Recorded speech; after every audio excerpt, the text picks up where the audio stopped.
और आज आप देखने वाले हो 2024 में रिलीज हुई सबसे पहली हॉरर फिल्म नाइट स्विम का ब्रेकडाउन, जिसके राइटर डायरेक्टर हैं ब्राइस मैकग्वायर। ये 2014 में आई सेम नाम की शॉर्ट फिल्म पर बेस्ड है, जिसे ब्राइस और रॉड ब्लैकहर्स्ट ने साथ मिलकर बनाया था। उसे आप यूट्यूब पर देख सकते हो। इस मूवी को बनाया है जेसन ब्लम की ब्लम हाउस और जेम्स वॉन की एटॉमिक मॉन्स्टर ने साथ मिलकर। 2 जनवरी को ये दोनों कंपनीज आपस में मर्ज हो गई थी और उसके बाद ये इनकी पहली मूवी रिलीज हुई है। इसके बारे में आपको वीडियो के आखिर में बताऊंगा और ये मूवी कैसे बन पाई उसके बारे में भी। साथ ही मैं इस मूवी को एक नया प्लॉट भी दूंगा इनकेस आपको फिल्म वाला पसंद ना आया तो चलिए अब ज्यादा देर ना करते हुए जल्दी से स्टोरी स्टार्ट करते हैं। मूवी स्टार्ट होती है 1992 में और हम देखते हैं एक घर को जिसके बैकयार्ड में एक पूल है। रात में अचानक उस पूल के अंदर से एक टॉय बोट बाहर आ गई जो कि कुछ टाइम पहले गायब हो गई थी। उस बोट की आवाज से घर में रह रही बच्ची रेबेका जाग गई। बोट उसके भाई टॉमी की थी तो वो टॉमी के पास गई उसे जगाने, लेकिन वो जागा नहीं क्योंकि जैसा कि हम देख सकते हैं टॉमी किसी सीरियस बीमारी से जूझ रहा है। इसी बीच इन बच्चों की नैनी इनकी माँ को बाय बोलकर चली गई। हालांकि वो बोल रही थी कि अगर आप चाहो तो मैं रुक सकती हूँ, पर इनकी माँ ने बोला कि तुम जाओ, मैं बच्चों को संभाल लूंगी। तो इसका फायदा उठाकर रेबेका खुद बाहर पहुंच गई वो बोट लेने, पर अब वो बोट जा चुकी थी नीचे। रेबेका उसे उठाने की पूरी कोशिश कर रही थी कि तभी अचानक किसी ने उसे पूल के अंदर खींच लिया। जैसे वो पानी में गिरी उसकी माँ ने आकर उसकी तरफ हाथ बढ़ाया और ये देखकर वो जल्दी से पानी के ऊपर आई, लेकिन ऊपर तो कोई भी नहीं था। तभी लाइट्स फ्लिकर होने लगी तो डर के मारे वो जल्दी से पूल के बाहर निकल रही थी, पर तभी वो बोट फिर से ऊपर आ गई। उसके मन में फिर से एक आस आई कि मेरे बीमार भाई को थोड़ी खुशी मिलेगी अपनी बोट देखकर, और बोट एकदम सामने ही थी तो वो किनारा छोड़कर फिर से बोट की तरफ गई और इस बार वो बोट स्टार्ट होकर आगे बढ़ने लगी। किसी तरह बोट तो उसने पकड़ ली, पर तभी किसी ने उसे नीचे खींच लिया। एक बार को वो ऊपर भी आई और उसने शोर भी किया, लेकिन कोई फायदा नहीं हुआ। कोई उसे नीचे खींच कर ले गया और पूल हो गया खाली। रेबेका पूल के अंदर ही गायब हो गई। ये था मूवी का इंट्रो। फिर हम आते हैं प्रेजेंट में, जब वॉलर फैमिली अपने लिए एक नया घर देख रही है। फैमिली में है रे, ईव और उनके बच्चे इजी और एलियट। रे एक जाना माना बेसबॉल प्लेयर था, लेकिन इंजरी की वजह से ये रिटायर हो चुका है। अब ये एक स्टिक के सहारे चलने के लिए मजबूर है। इसी वजह से अब इन्हें एक परमानेंट घर चाहिए, क्योंकि पहले तो रे के करियर की वजह से इन्हें बार बार मूव करना पड़ता था, पर अब ऐसा नहीं होगा। अब ये शांति से सेटल होना चाहते हैं। घर इन्हें दिखा रही है के नाम की लेडी। जो घर वो देखने आए थे वो रे को पसंद नहीं आया, या तो ज्यादा महंगा था इसलिए, या फिर वहां पर पहले से एक व्हील चेयर रखी थी इसलिए। वो वापस जाने लगे और रास्ते में रे सभी हैप्पी फैमिलीज को देखता हुआ जा रहा था। बाप अपने बच्चों के साथ खेल रहा है वो सब। इनकी फैमिली कभी ऐसी नहीं रही। ऐसी रास्ते में उन्हें एक घर दिखा जो कि सेल पर था, वही पूल वाला। के ने वो घर भी दिखा दिया और उसका प्राइस काफी कम था। रे तो सीधा पूल के पास चला गया और पूल के अंदर उसे एक बॉल दिखाई दी। उस बॉल को उठाने के चक्कर में वो पूल के अंदर गिर गया। तब हमें पता चला कि रे ने अब भी हार नहीं मानी। ये अब भी अपने कमबैक के सपने देखता है। बस उसी जोश का यूज करके वो बॉल के साथ पूल से बाहर आ गया। फिर कुछ दिन बाद वो रे के डॉक्टर के पास पहुंचे, जिसने बताया कि तुम्हें कोई डेली एक्टिविटी स्टार्ट करनी होगी, जैसे कि स्विमिंग। बस उसी वक्त रे ने डिसाइड कर लिया कि वही पूल वाला घर लेंगे। एक तो वो सस्ता भी है, ऊपर से इसकी थेरेपी का काम भी बन जाएगा। तो घर उन्होंने ले लिया और सारा सामान भी शिफ्ट हो गया। तब हम देख पाए उनकी बिल्ली सैडर को। बच्चे पहले दिन अपने नए स्कूल में गए, जहां पर रॉनिन नाम के लड़के ने इजी को एक स्विम क्लब का पैम्फलेट दिया। इससे पता चलता है कि स्कूल का नाम है हैरोल्ड हॉल्ट हाई स्कूल और उसका ये स्विम क्लब है। क्लेवर चीज ये है कि हैरोल्ड हॉल्ट ऑस्ट्रेलिया के 17th प्राइम मिनिस्टर थे, जो कि स्विमिंग करते हुए गायब हो गए थे। उनकी बॉडी कभी मिली नहीं। सबने ये मान लिया कि वो शायद डूब कर मर गए होंगे। तो ये रेफरेंस बड़ा स्मार्ट है और साथ में लिखा है स्विम फॉर हिम। खैर इसके अलावा एक और मेन बात यह है कि इजी को रॉनिन पसंद आ गया। फिर घर पहुंचकर ये चारों पूल को साफ करने में लग गए और ट्रेन होल को साफ करते हुए अचानक रे के हाथ पर कट लग गया, जिससे सभी हैरान थे। तभी उस होल में से अपने आप ढेर सारा गंदा पानी निकलने लगा, जिससे वो और ज्यादा हैरान हो गए। उन्होंने पूल मेंटेनेंस वालों को बुलाया तो वो बता कर गए कि तुम्हारी तो लॉटरी लग गई। इस जमीन के नीचे कोई नेचुरल पानी का सोर्स है जहाँ से ये पानी आ रहा है, और ये पानी हमारी स्किन के लिए काफी अच्छा है। इस एरिया में और भी नेचुरल पूल्स मौजूद हैं, जिनके दम पे कई हेल्थ स्पा वगैरह भी चल रहे हैं। तो ये कोई बुरी नहीं बल्कि अच्छी बात है। फिर पूल को सेटअप किया गया, जिसके बाद फैमिली की मौज हो गई। चारों एक साथ पूल में मजे करते और वो एक गेम भी खेलते, जिसमें पेरेंट्स पूल के अंदर सिक्के फेंकते और दोनों बच्चे उन्हें जमा करके लाते। रे भी अपनी एक्टिविटी पे पूरा ध्यान दे रहा था। नया नया क्रेज था, इसलिए ईव तो रात में भी अकेले ही स्विमिंग करने लगी। तभी अचानक किनारे पर उसे रे दिखाई दिया, लेकिन वहां तो कोई भी नहीं था।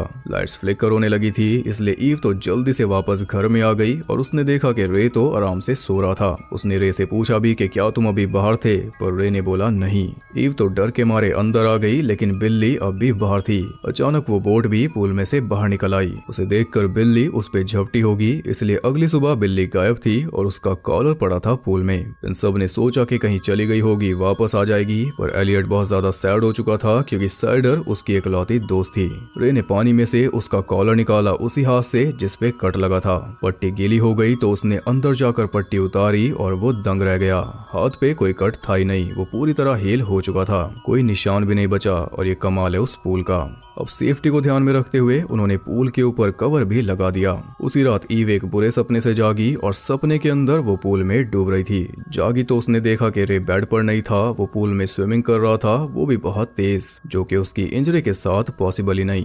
अगले दिन डॉक्टर के पास चेकअप कराने गए तो डॉक्टर भी हैरान रह गई क्योंकि रे रिकवर कर रहा था, वो भी बड़ी स्पीड से। अब उसने स्टिक के सहारे चलना भी छोड़ दिया। स्कूल से आने के बाद एलियट उसके पास पहुंचा उससे पूछने कि क्या मेरे साथ पूल में खेलोगे, पर वो तो पूरा दिन पूल में ही था। अब वो हैवी वेट मार रहा है, वो भी कैमरा चलाकर। बड़े असंभव तरीके से ये ठीक हो चुका है। बेचारा रे अब गायब हो चुका है। उसने एक सिक्के पर स्माइली फेस बनाकर एलियट को दिया कि जाकर इसे पूल में फेंको, मैं आकर इसे ढूंढूंगा। पर काफी देर बाद भी वो आया नहीं। तब एलियट ने वो सिक्का अपने टॉय के ऊपर चिपकाया और पानी के अंदर जाकर उसके साथ खेलने लगा। तभी एक सिक्का पानी में गिरा तो एलियट ने सोचा कि डैड आ गए, लेकिन बाहर तो कोई भी नहीं था।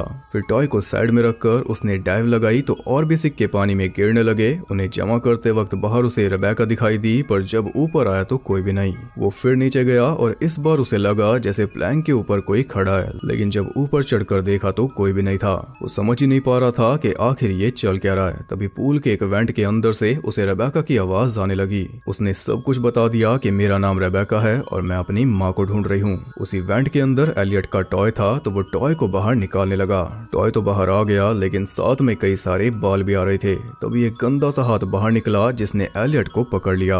उससे फ्री होकर वो बाहर भागा और वो हाथ जिसका भी था उसकी एक झलक भी हम देख पाए। उसने जाकर ईव को बताया कि पूल के अंदर कोई रेबेका अपनी माँ को ढूंढ रही है, पर जब ईव देखने गई तो पूल खाली था। ये बात उसने रे को बताई, लेकिन रे ने कोई खास ध्यान नहीं दिया। उसका मानना था कि एलियट का कोई दोस्त नहीं है, इसलिए वो ऐसा कर रहा है। उसके दोस्त बनाने के लिए ये एक पूल पार्टी रखेंगे जिसमें पूरा पड़ोस इनवाइटेड होगा और लगे हाथ इजी रोनिन को भी बुलाएगी। फिर वो तीनों एलियट की बेसबॉल प्रैक्टिस में पहुंचे, जहां पर जाते ही रे सेलिब्रिटी बन गया। हर कोई उसका फैन जो था, कोच एडी और उसका बेटा टाई भी। टाई तो काफी अच्छा खेला, लेकिन एलियट उतना अच्छा नहीं खेल पाया। उसका मन इसमें है ही नहीं, अपने डैड के प्रेशर में उसे करना पड़ रहा है। पर आखिर में रे की बारी आई और उसे कम बैक करने का एक मौका मिला, पर पहली 2 बॉल उसने मिस कर दी, यहाँ तक कि वो गिर भी गया। लेकिन तीसरी बॉल को इतनी जोर से मारा कि बॉल भी फट गई और सीधा जाकर लगी लाइट्स में। कुछ इस तरह रे की इमेज वापस आ गई।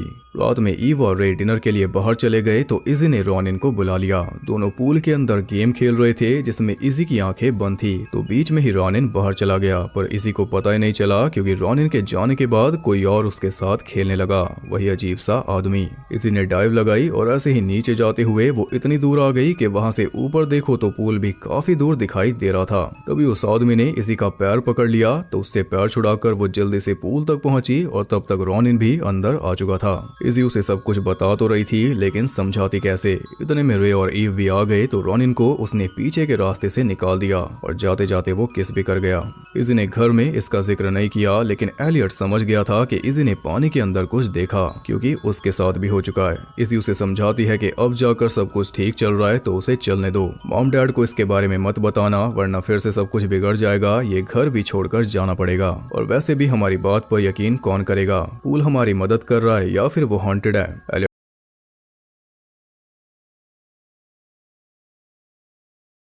स्टार्ट हो गई। पूरा एरिया उनके घर में पहुंचा हुआ था, इंक्लूडिंग कोच एडी, उसकी वाइफ और टाई, और हाँ रॉनिन भी। एलियट अपने डैड के कैमरा से पूल पर नजर रखे हुए था और इसी तो डर के मारे पूल के साइड में बैठी थी। अब तो ये किसी भी हाल में पूल के अंदर नहीं जाने वाली। पार्टी में के भी आई थी तो ईव अकेले में उससे पूछती है कि तुमने हमसे क्या छुपाया। तब के बताती है कि जो पिछले ओनर्स थे उनकी बेटी इस पूल में डूब गई थी। ईव पूछती है कि क्या उसका नाम रेबेका था। के बोलती है कि तुम्हें कैसे पता। बाहर टाई रे के पास पहुंचा, वही फटी हुई बॉल साइन करवाने। तभी रे के दिमाग में पता नहीं क्या आया, वो टाई को लेकर पानी में उतर गया और एक दूसरे आदमी के साथ रेसलिंग करने लगा। इसमें रे और टाई जीत गए, पर तभी उस ड्रेन होल में से एक काली सी चीज निकली जिसने रे के अंदर घुसकर उस पे कब्जा कर लिया। अब रे जबरदस्ती टाई को पानी में डुबाकर मार रहा था। एलियट ने ये देख लिया तो उसने जाकर ईव को बताया। इतने में एडी ने टाई को बचाकर बाहर निकाल लिया और उसकी थाइस पर रे की बाजुओं के निशान तक छप चुके थे।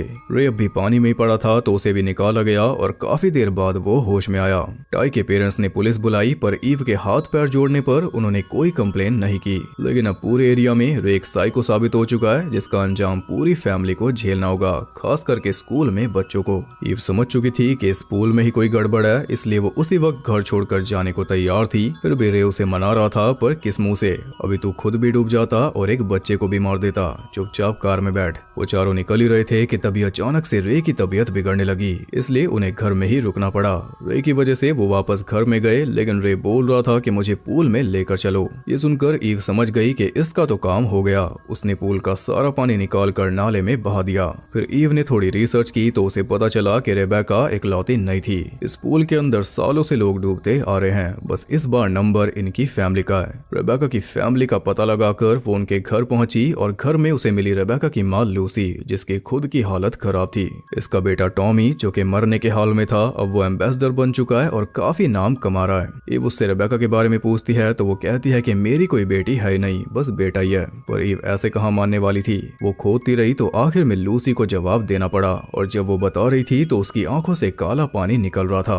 वो बताती है कि जब कोई पूल भी नहीं था, ना ही वहाँ पर घर थे, तब उस जगह पर पानी का एक स्प्रिंग था, तालाब समझ लो, जिसका सोर्स धरती के अंदर था। उस पानी को कहते थे टेमागामी, यानी गहरा पानी, और वो पानी मैजिकल था। जब उसे जगाया जाता तो वो इच्छाएं पूरी करता। कोई भी विश मांगो वो पूरी कर देता, लेकिन बदले में वो लेता एक सैक्रिफाइस, यानी कि एक इंसानी जान, प्रॉपर लेन देन। वही पानी फिलहाल पूल के अंदर है। तो लूसी ने टॉमी को ठीक करने की विश मांगी थी, जिसके बदले में इसने सैक्रिफाइस किया था रेबेका को। जब वो डूब रही थी तो उसकी चीखें सुनकर टॉमी जाग गया था, लेकिन लूसी ने उसके रूम का दरवाजा लॉक कर दिया था और ये खुद अपनी बेटी को डूबते हुए देखती रही, जिसका फल आज ये खा रही है। सेम इसी तरह पानी के अंदर रे ने एक विश मांगी थी अपने कमबैक की, तो अब उसे सेहत मिलेगी और बदले में पानी लेगा एक जान, किसी फैमिली मेंबर की।